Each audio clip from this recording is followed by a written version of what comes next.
Now, why did I do that? Well, I did it because I wanted to make sure that we saw whether or not there would be any residual effects from Breanna Stewart coming out holding a sign saying abolish. Those words came from someone who knew exactly what was about to happen.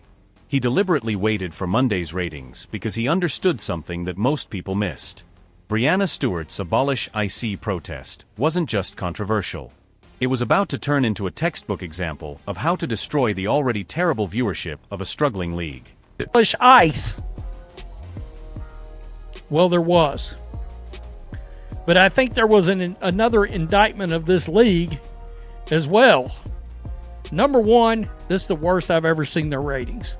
Monday's ratings, and we'll get there. We're going to do Friday, Saturday, and Monday. But it also shows you how few people outside of, if I'm just being real, some activist fans are watching this league.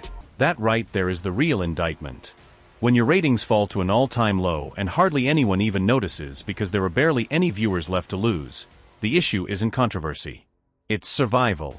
Unrivaled just posted ratings so bad that executives at TNT are likely holding emergency meetings about the $16 million contract they signed. But to understand how things reached this point, we have to look at what the league was claiming just 7 days before this collapse. Off.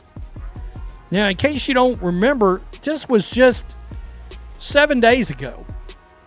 All right, a 48% increase over 2025. $40 million in league revenue in its second season.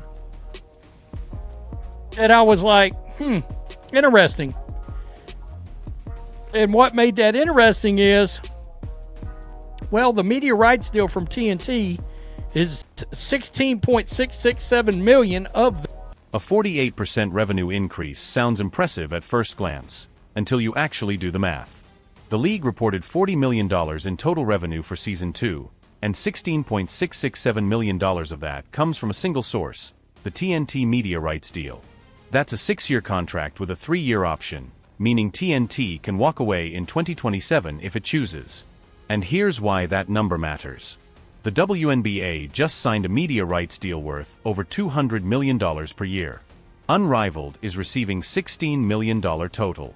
That's not a real media rights deal. It's basically a charitable contribution. The rest of that $40 million isn't basketball-generated income, not merchandise, not ticket sales. Eventually works. Done for. And this $40 million revenue is not basketball generated. This is investor generated. Well, at some point, investors want returns.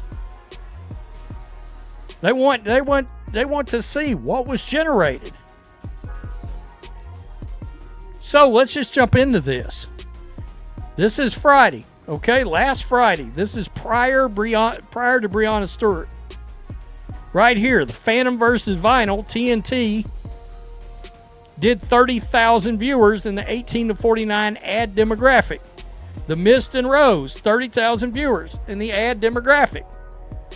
That same game, I guess, was the Phantom Vinyl game, was simulcast on True TV, did another 20,000 viewers. Look at these ranks far as actual total. Let's break down what happened over those 3 days, because the timeline tells the entire story. On Friday, January 31st, before Breanna Stewart's protest, the Phantom vs. Vinyl game on TNT pulled 30,000 viewers in the 18 to 49 demographic. The Mist vs. Rose game also pulled 30,000. The Phantom Vinyl simulcast on True TV added another 20,000. If you're unfamiliar with cable ratings, total viewership is usually about 4 times the demo number. That means these games were probably drawing around 120,000 total viewers on a good night. These broadcasts ranked 131st, 125th, and 229th in overall cable rankings. Then came Saturday, February 1st. The Lunar Owls vs. Breeze game pulled 30,000 in the demo and ranked 143rd overall. The Laces vs. Vinyl game brought in 20,000 and ranked 167th. That means total viewership for some of these games likely dropped below 100,000 viewers. For the controversy. Let me take you back over the weekend. Right? Breanna Stewart explains her abolish ICE sign. She came out holding this sign right here, abolish ICE. I made a video on that, and I triggered some of the retards that were subscribed to this channel, and I waved at them as they went right off into the sunset. The next day I replaced every one of them with a follow-up video.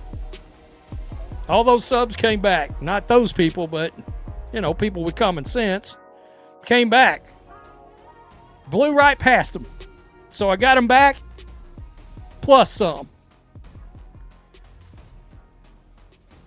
And Breanna Stewart, of course, run her mouth with this, abolish ICE, which means having policies to uplift families and communities instead of fueling fear and violence, human lives. This was the moment everything changed. Breanna Stewart walked out during warm-ups holding a sign that read, abolish ICE. Her explanation was that policies should uplift families and communities instead of fueling fear and violence, and that human lives are at stake. Within hours, the backlash began, not just from casual fans, but from the core audience that was still watching. What made this moment especially tone-deaf was the timing. This happened just days after the murder trial of Laken Riley concluded. Laken Riley was a 22-year-old nursing student at the University of Georgia who was killed by an illegal immigrant in February. The trial ended in late January 2025, and the case had become a major flashpoint in the immigration debate. Stewart made no mention of Laken Riley, said nothing about the victim. Deportation. Well, it got worse on Monday. This is Monday's ratings right here. The Lunar Owls versus the Hive had 50,000 viewers. Wow, that's kind of a miracle, frankly. That's kind of a miracle. But their total viewership still wasn't good. 130th in the total rank. This was on TNT, folks. And then you got down to the Laces versus the Breeze. This was on TNT, not on True TV. It registered an NA. You see this, a .02 or below.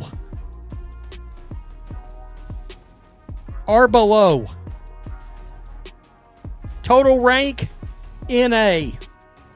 Didn't even rank. Didn't even rank on the cable ratings, total viewers. Didn't show up.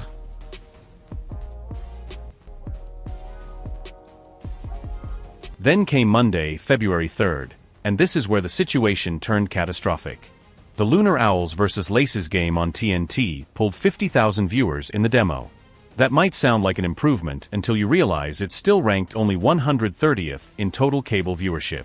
The total audience was likely around 200,000, which for a TNT primetime slot is basically meaningless. But the second game that night, the Laces vs. Breeze, also airing on TNT and not True TV, posted an NA rating. Do you know what NA means? It means the viewership was 0.02% or lower. It didn't register. The game didn't even appear in the cable rankings because so few people watched that Nielsen couldn't produce a meaningful number. Let that sink in. A professional basketball league with a $16 million media rights deal from Turner Sports aired a game on TNT that failed to register in the ratings. That isn't just a bad night. That's a full-blown death spiral. This is the reality check no one wants to accept. Unrivaled was supposed to be the backup option when WNBA players were negotiating the new CBA and discussing the possibility of opting out if their revenue-sharing demands weren't met. Unrivaled was marketed as the alternative, the league where players could earn real money playing 3-on-3 basketball in the off-season, build their brands, stay competitive, and gain leverage over the WNBA. But now that backup plan is collapsing in real time.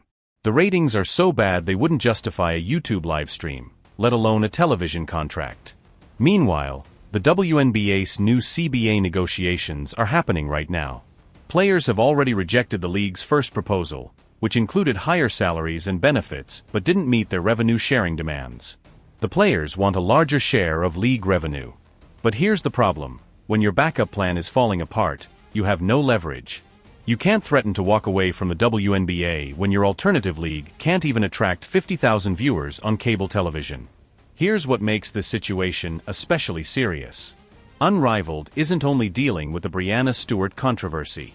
The league has deep structural problems that were always going to show up eventually. The protest just sped things up. First, the talent gap. Angel Reese and Sabrina Ionescu both played in Unrivaled's first season last year. This season, both chose not to return. Reese decided to focus on other business opportunities. Ionescu chose to skip the season entirely. When your two biggest stars from year one decide not to come back, it tells you something is wrong, either with the money, the experience, or both. The league did add some star power with Stewart and a few other big names, but losing Reese and Ionescu created a perception problem before the season even began. Second, the curiosity factor is gone. Last year, Unrivaled was brand new. People tuned in because they wanted to see what professional 3-on-3 women's basketball looked like in this format. The production quality was solid, the rosters were interesting, and while the ratings weren't amazing, they were respectable for a startup league.